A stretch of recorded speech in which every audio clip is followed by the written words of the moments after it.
दोस्तों, हमने बहुत बार सुना है डेजा वू, मौत के पास आने का अनुभव, मर के वापस जिंदा हो जाने के किस्से, पिछले जन्म की यादें, पुनर्जन्म, शरीर से आत्मा के बाहर निकलने का अनुभव, अचानक से कोई चीज़ पहले से पता होना, बिना वजह किसी की मौजूदगी महसूस होना। क्या है ये सब? क्या आप विश्वास करते हैं?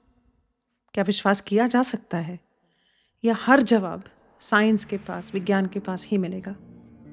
और क्या ऐसा संभव है कि ऑर्गन ट्रांसप्लांट, जब आपके बॉडी पार्ट्स जो अंदर के ऑर्गन्स होते हैं, हार्ट, लिवर, किडनीज, लंग्स, ये अगर मरता हुआ इंसान किसी और को दान कर जाए और जिनके अंदर ये पार्ट्स लगाए जाएं, क्या ऐसा संभव है कि देने वाले के गुण रिसीव करने वाले के अंदर आ जाए? आइए आज आपको हम हैरान करने वाली कुछ कहानियां सुनाते हैं। 11 मार्च 2021 में क्रिस्टी सिडलर एक नए दिल के साथ जगी। जान बचाने वाले इस ट्रांसप्लांट के बाद 52 साल की क्रिस्टी पूरी तरह होश में नहीं थी। थकान थी, सर्जरी का प्रॉब्लम था, कभी होश आता कभी चला जाता। और जब थोड़े दिन के बाद उनका दिमाग थोड़ा सा साफ हुआ, थोड़ा वो फ्रेश फील करने लगी, तो उनके मन में सबसे पहले अपने ऑर्गन डोनर के बारे में विचार आया। उन्होंने अपने पति से कहा, मुझे लगता है मेरे अंदर किसी 30 से 35 साल की महिला का दिल है। इसकी ज़िंदगी आसान नहीं रही होगी। वो किसी गांव वाले इलाके से आई होगी और इसका बचपन भी मुश्किल रहा होगा। खैर, ये विचार अचानक आया और फिर क्रिस्टी आगे बढ़ गई। ठीक होने की प्रक्रिया दोस्तों आसान नहीं है, हार्ट ट्रांसप्लांट में स्पेशली। लेकिन सब कुछ ठीक चलता रहा उनके साथ। फिर कुछ समय के बाद वो चलने लगी, फिर दौड़ने लगी और ज़िंदगी वो जी उन्होंने जिसके ट्रांसप्लांट से पहले उन्हें इच्छा थी जिस तरह की ज़िंदगी जीने की। कई महीने के बाद जब वो टोटली फ्रेश थी, तो उन्हें जिस संस्था ने उनको ऑर्गन उपलब्ध कराया था, उनका उनके पास फ़ोन आया। क्या वो उसके दाता के बारे में कुछ बता सकते थे? जवाब था हाँ। तो जो उनकी ऑर्गन डोनर थी, दिल जिन्होंने दिया था उनको, वो 37 साल की एक महिला थी। तो दोस्तों, क्रिस्टी का पहला अंदाज़ा सही निकला था। तो क्रिस्टी के मन में अचानक ये बात क्यों आई? क्या ऐसा हो सकता है कि किसी इंसान की ज़िंदगी से जुड़ी कुछ बातें, जैसे उसका पसंदीदा खाना, म्यूज़िक की चॉइस, कोई ख़ास डर या कोई बहुत पेनफुल, बहुत दर्दनाक, यहाँ तक कि जानलेवा चोट की याद, क्या ऐसा हो सकता है कि दिल के ज़रिए एक इंसान से दूसरे इंसान तक पहुँच जाए? ये बात मानना बहुत मुश्किल लगता है। फिर भी कुछ लोगों का कहना है कि ऐसा हो सकता है। ऐसे दर्ज मामले बहुत कम हैं दोस्तों, लेकिन उन्होंने लोगों को हैरान ज़रूर किया है। कुछ लोग मानते हैं कि अंग बदलने के बाद सिर्फ शरीर नहीं बदलता दोस्तों, इंसान के अंदर कुछ और भी बदल सकता है। और इसी सोच को लोग सेल्यूलर मेमोरी कहते हैं। यानी ये विचार कि किसी दाता के अंग के साथ उसकी कुछ पसंद, कुछ आदतें, कुछ एहसास, कुछ सपने, या जैसे उसकी ज़िंदगी की हल्की सी छाप भी दूसरे इंसान तक पहुंच सकती है। ये बात सुनने में अजीब लगती है, लेकिन दुनिया भर में ऐसे कई किस्से सुनाए गए हैं जिनमें लोगों ने ट्रांसप्लांट के बाद अपने अंदर ऐसे बदलाव महसूस किए जिन्हें उन्होंने अपने डोनर के साथ जोड़कर देखा। हर बात का सीधा जवाब मिल ही जाए ये ज़रूरी नहीं होता। कुछ सवाल ऐसे होते हैं जो शायद अधूरे ही अच्छे लगते हैं, क्योंकि ये हमारे अंदर थोड़ी सी जिज्ञासा बचाए रखते हैं। और जब अलग अलग जगहों से इतनी सारी मिलती जुलती कहानियां सुनने को मिलती हैं, तो मन में तो ये बात आना स्वाभाविक है कि आखिर सच और कहानी की रेखा कहाँ जाके धुंधली हो रही है। आप सभी दोस्तों को मेरा हेलो। दोस्तों, इस हफ्ते हम फिर आपके साथ हैं एक नई कहानी, नए कॉन्सेप्ट के साथ। उस कॉन्सेप्ट में बहुत सारी कहानियां हैं, कुछ लोग मानते हैं, कुछ नहीं मानते हैं। तो हर हफ्ते की तरह दोस्तों, आज भी जो कहानियां मैं आपको सुनाऊंगी, शायद उनका जवाब या निष्कर्ष नहीं होगा, आपके ऊपर है, आप माने या ना माने। तो चलिए इस सफ़र पर आगे चलते हैं नई कहानियों के साथ। आज की हमारी कहानियाँ आपको वो किस्से बताएंगी दुनिया भर के, देश दुनिया के, जहाँ पे ऑर्गन ट्रांसप्लांट, जिन मरते हुए लोगों ने अपनी बॉडी के ऑर्गन्स जैसे लिवर, किडनी, हार्ट, लंग्स अपने मरते हुए समय प्लेज किए दूसरे जिंदा लोगों को देने के लिए जिन्हें ज़रूरत है, जो ज़िंदगी जी रहे हैं, जीना चाह रहे हैं, उनको अपने ऑर्गन्स उन्होंने प्लेज किए। उन लोगों के किस्से सुनाते हैं आज आपको, तो हमारे साथ बने रहिए। आइए आपको पहली कहानी सुनाते हैं। सबसे पहली कहानी है क्लेयर सिल्विया की। ये इस तरह की कहानियों में सबसे मशहूर किस्से में गिनी जाती है। क्लेयर बॉस्टन इलाके में एक डांस प्रोफेशनल थी, बॉस्टन जो कि अमेरिका में है। बात है 1988 की। उनका हार्ट और lung transplant Yale New Haven hospital में हुआ। उस ट्रांसप्लांट सर्जरी के बाद उन्होंने लोगों से कहा कि जैसे उन्हें लगता था वो पहले जैसी रही नहीं। उन्होंने अपने अंदर बहुत अलग तरह के बदलाव महसूस किए। उन्हें अचानक से बियर और चिकन नगेट्स खाने की इच्छा होने लगी। चिकन नगेट्स होते हैं छोटे छोटे चिकन के पीसेस को फ्राई किया जाता है और मसाले वसाले के साथ। उन्होंने बताया कि उनके अंदर ऐसी इच्छाएं आने लगी थी जो पहले उन्हें कभी नहीं फील हुई थी। और तो और उन्हें बार बार एक सपना भी आता था जिसमें एक लंबे कद का लड़का आता था। उसका नाम टिम था। उसका सरनेम एल से शुरू होता था। बाद में बताया गया कि उनका जो ऑर्गन डोनर था वो यूएस में एक जगह है अमेरिका में, मेन करके, उसमें वो एक 18 साल का लड़का था जिसकी मोटरसाइकिल हादसे में डेथ हो गई थी, एक्सीडेंट से। कहानी के मुताबिक 1990 में 2 साल के बाद क्लेयर ने एक लोकल अखबार के जो शोक संदेश थे उसमें से खोज कर अपने ऑर्गन डोनर तक पहुंचने की पूरी कोशिश की।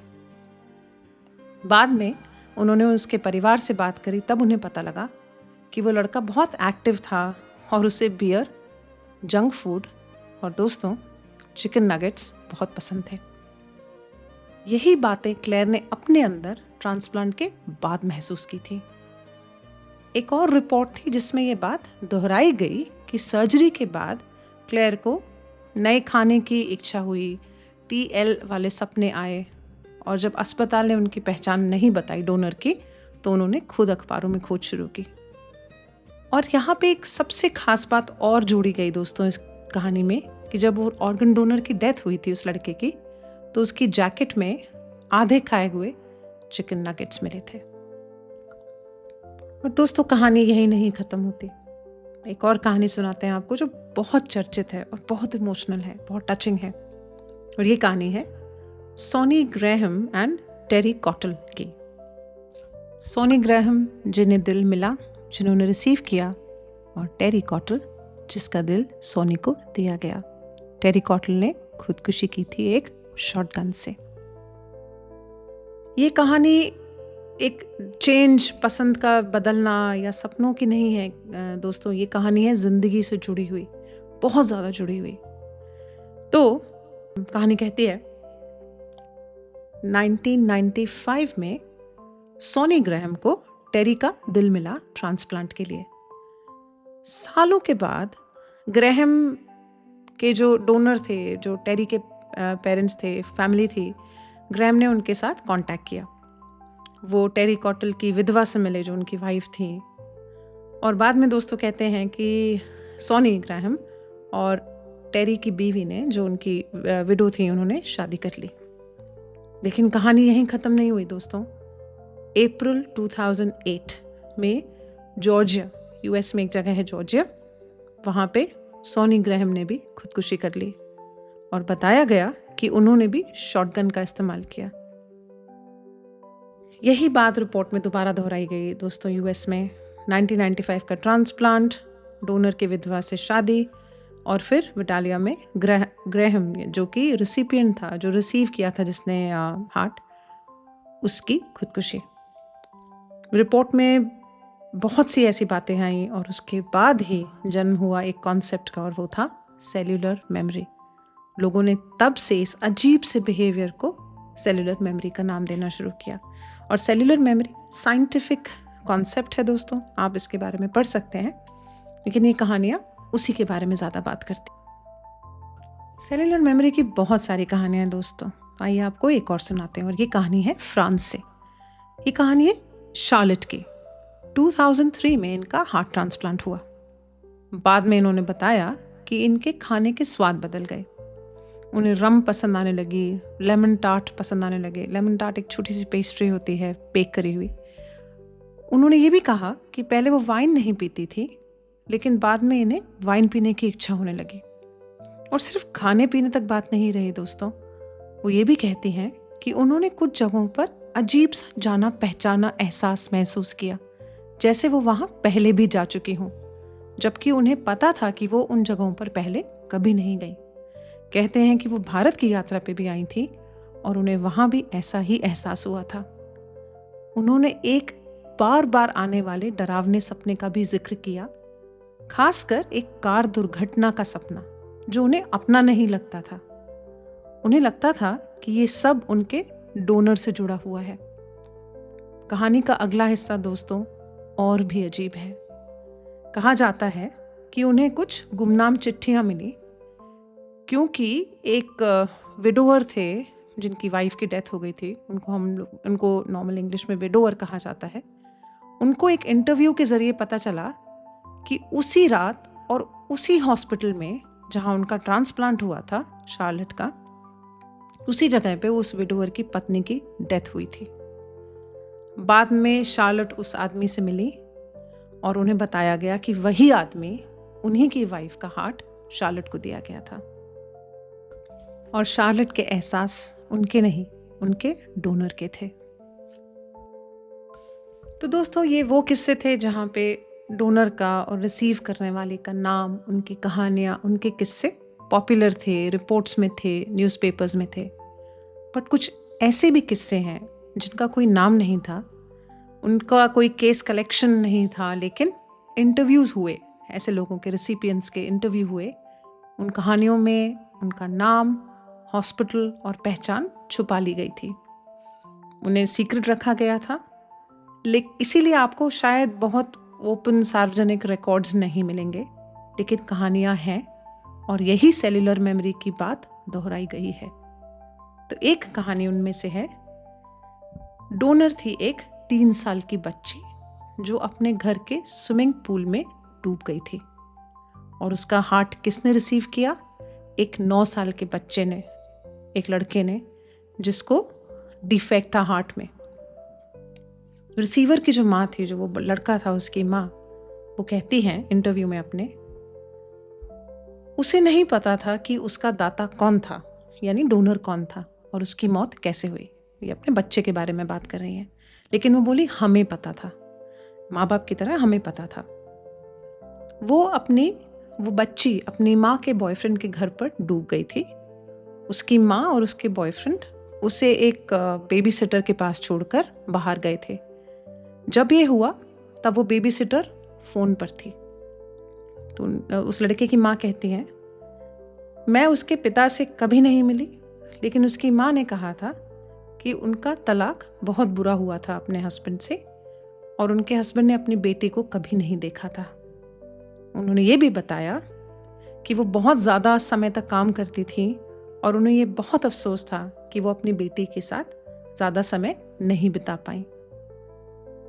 और रिसिपिएंट की माँ ने कहा, वो जो लड़का जिसको हार्ट मिला था, उनकी माँ ने ये भी कहा कि मुझे ऐसा लगता है कि उनकी माँ को इन सब का बहुत पछतावा था, लेकिन उनकी माँ को ये अपनी बेटी की अहमियत तब समझ में आई जब तक बहुत देर हो चुकी थी। वो ऑलरेडी स्विमिंग पूल में डूब के मर चुकी थी। अब रिसिपिएंट जो था, जिसको हार्ट मिला, अब वो बड़ा हो गया, उसने इंटरव्यू दिया। उसको नहीं पता था कि उसका डोनर कौन है, बट उसने ये ज़रूर कहा कि मैं कभी कभी उससे बातें करता हूँ, मुझे लगता है वो मेरे अंदर है, वो बहुत उदास है, बहुत डरी हुई है। मैं उससे कहता हूँ सब ठीक है, लेकिन वो फिर भी डरी हुई है। वो कहती है कि काश माँ बाप अपने बच्चों को यूँ अकेला छोड़कर ना जाएं। मुझे नहीं पता वो ऐसे क्यों कहती है। तो जो ये रिसीवर लड़का था, उसकी माँ ने इस बारे में कहा। कहते हैं जो रिसीवर था, जिसको हार्ट मिला था, उसकी माँ ने ये भी बताया कि अब एक बात ऐसी है जो मैंने बहुत इम्पॉर्टेंटली देखी है अपने बेटे में, और वो ये कि जिमी उस लड़के का नाम है, वो अब पानी से बहुत डरता है। पहले जिमी को पानी बहुत पसंद था, हम लेक के पास रहते हैं, लेकिन अब वो पीछे आंगन में भी नहीं जाता। वो बार बार पीछे का दरवाज़ा बंद करके ताला लगा देता है। वो कहता है उसे पानी से डर लगता है, लेकिन वो नहीं जानता क्यों, और वो इस बारे में बात भी नहीं करना चाहता। तो दोस्तों, ये सेल्यूलर मेमोरी है क्या?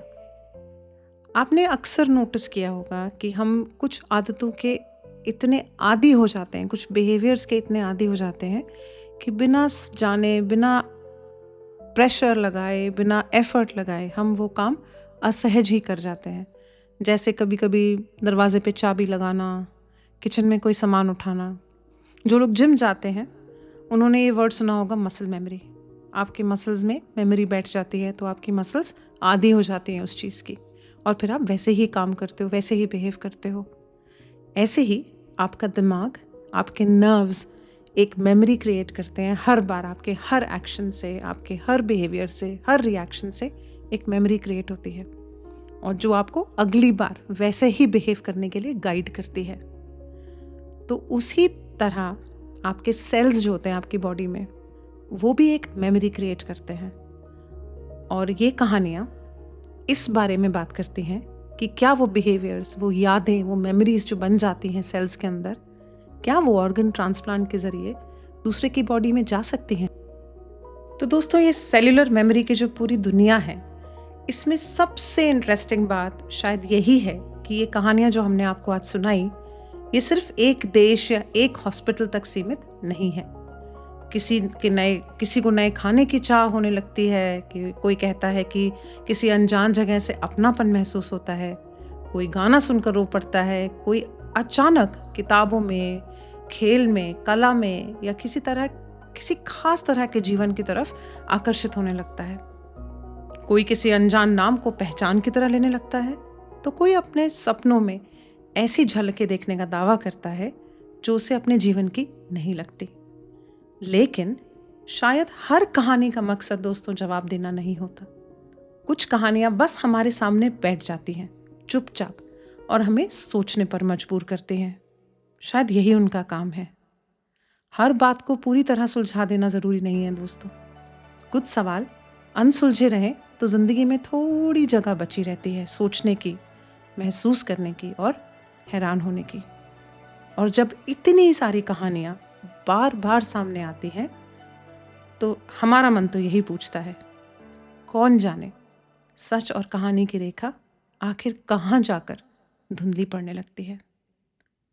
इसके साथ हम आज आपसे विदा लेते हैं। अगले हफ्ते फिर एक और कहीं और से इंटरेस्टिंग कहानी लेकर आएंगे। तब तक के लिए अपना ख्याल रखिएगा। सुनने के लिए धन्यवाद। Good night.